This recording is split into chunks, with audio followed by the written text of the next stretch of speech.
The global PC gaming market is worth over $40 billion today.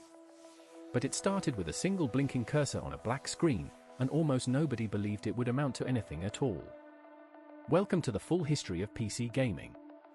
In the next 10 minutes, you are going to travel from the earliest university mainframes in the 1950s all the way to the modern era of ray tracing, open worlds, and digital storefronts. Along the way, you will discover how a handful of obsessive programmers changed entertainment forever, why the personal computer revolution nearly killed PC gaming before it even started, and the one moment in the 1990s that completely redefined what games could be, a moment so significant that its effects are still shaping every game you play today. Stay with us, because this story is wilder than most people realize. To understand where PC gaming came from, you need to understand the machines it was born on. In the early 1950s, computers were not personal. They were institutional.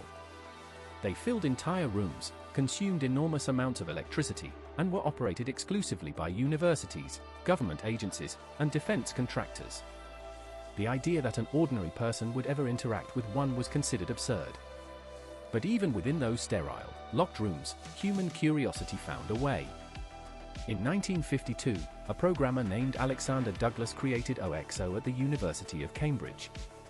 It was a graphical version of tic-tac-toe, built as part of his doctoral thesis on human-computer interaction. It ran on the EDSAC computer. It had no commercial purpose.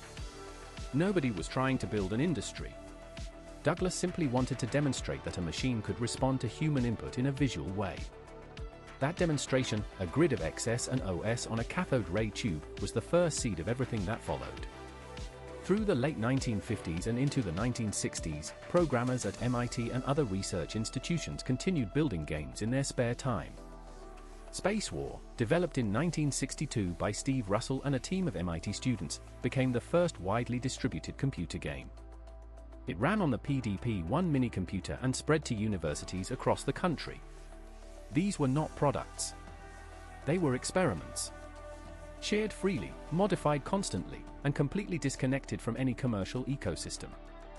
That commercial ecosystem did not arrive until the 1970s. The development of microprocessors changed everything. Suddenly, the components required to build a computer were small enough and cheap enough that individuals could assemble them at home. In 1975, the Altair 8800 kit computer launched and triggered a wave of hobbyist interest. A year later, in 1976, Apple Computer was founded.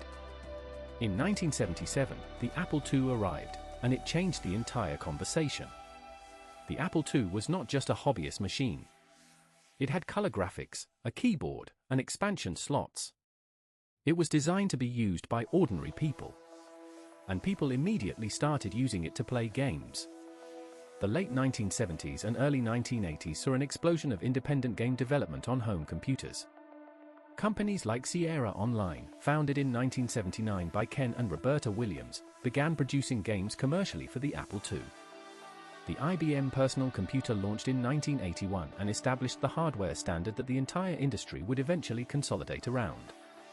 MS-DOS became the operating system that defined early PC gaming for most of the decade. Games were distributed on floppy disks, sold in physical boxes, and reviewed in print magazines that hobbyists read cover to cover. But here is what nobody talks about when they discuss this era. The PC was almost not a gaming platform at all. IBM built the personal computer for business. Spreadsheets, word processing, accounting software. Games were an afterthought, something that happened despite the hardware, not because of it. The machines were expensive, the graphics were primitive compared to dedicated game consoles, and the audio capabilities were genuinely embarrassing. A single internal speaker producing beeps and buzzes. That was it. And yet the openness of the platform is what saved it.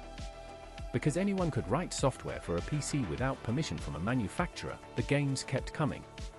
By 1984, the PC had thousands of titles. Adventure games, strategy games, early role-playing games building on the traditions of tabletop Dungeons and Dragons. Sierra Online released King's Quest in 1984, a game with animated characters moving through illustrated environments. It demonstrated that the PC could produce genuine artistic experiences, not just abstract puzzles. The second half of the 1980s brought two developments that genuinely transformed PC gaming. The first was the Sound Blaster audio card, released by Creative Labs in 1989. Suddenly, PC games could produce real music and actual sound effects. The gap between PC audio and console audio closed almost overnight. The second development was VGA graphics. The Video Graphics Array standard, introduced with IBM's PS2 in 1987, allowed PCs to display 256 colors simultaneously. Games looked dramatically better. The platform was maturing. Then 1992 happened.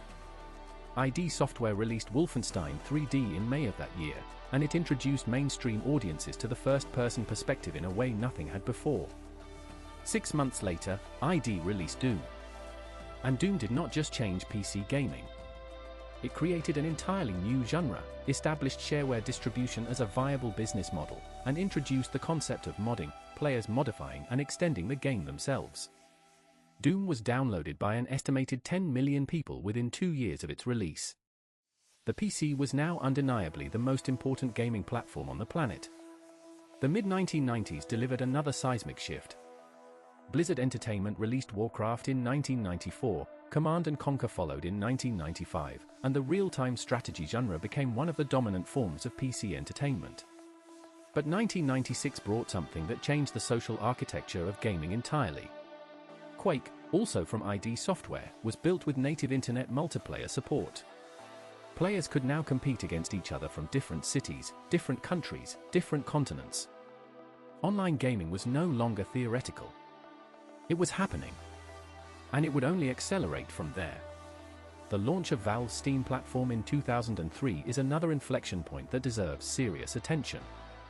Steam began as a distribution tool for Valve's own games, but it evolved into the dominant digital storefront for PC gaming globally. By removing the need for physical distribution, Steam dramatically lowered the barrier to entry for independent developers. The independent game movement that flourishes today traces a direct line back to what digital distribution made possible. Today Steam hosts over 50,000 games, and independent studios make up a substantial portion of the platform's most celebrated titles. The 2000s and 2010s saw PC gaming establish permanent advantages over consoles that have only grown with time. Higher frame rates, higher resolutions, hardware upgradability, backward compatibility, open modding communities, and a back catalog stretching back decades. Games like World of Warcraft, which at its peak in 2010 had over 12 million subscribers paying monthly fees, demonstrated that PC gaming could sustain entirely new economic models. The free-to-play model, which now generates billions of dollars annually, was largely pioneered and refined on PC before migrating elsewhere. Today, the PC gaming market is the largest it has ever been in terms of both revenue and active players.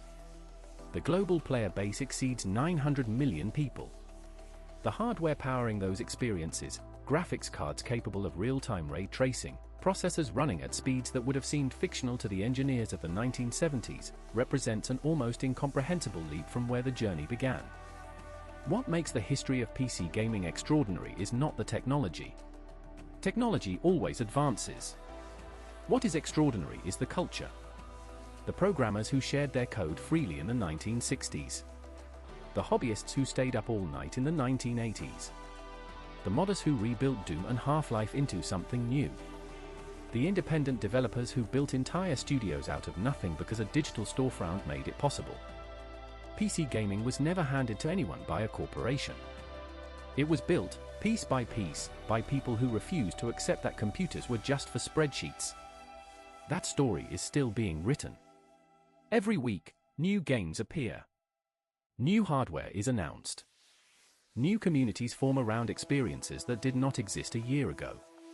The platform that started with a blinking cursor on a black screen has never stopped evolving, and it shows no signs of slowing down. Before you go, if you learned something new today, hit that like button right now. It genuinely helps this channel grow.